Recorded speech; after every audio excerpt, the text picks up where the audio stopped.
அன்றும் இன்றும் என்ற தலைப்பில் ஒரு மனிதர் எழுதினார். அதை நான் வாசிக்கிறேன், கேளுங்கள். அன்று வீடு நிறைய குழந்தைகள், இன்று வீட்டுக்கொரு குழந்தை. இன்று பெரியவர் சொல்லி பிள்ளைகள் கேட்டனர், இன்று சிறியவர்கள் சொல்லி பெரியவர்கள் முழிக்கிறார்கள்.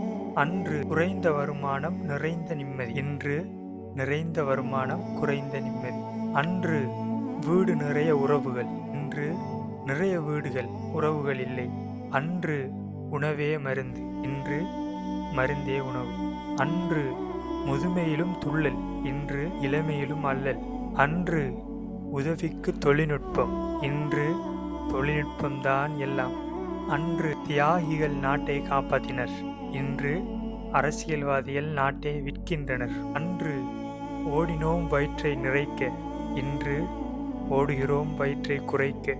அன்று பெரியவர்கள் பாதையில், இன்று இளைஞர்கள் போதையில். அன்று ஒரே புரட்சி, இன்று ஒரே வறட்சி. அன்று கோடை விடுமுறையில் உறவுகளிடம் தஞ்சம், இன்று கோடை விடுமுறைகளில் உறவுகளிடம் அச்சம். கடைசியாக சொல்லி முடிக்கிறார், அன்று வாழ்ந்தது வாழ்க்கை, இன்று ஏதோ வாழும் வாழ்க்கை. படித்ததில் பிடித்தது. பிடித்திருந்தால் அடுத்தவர்களுக்கும் ஷேர் பண்ணுங்கள்.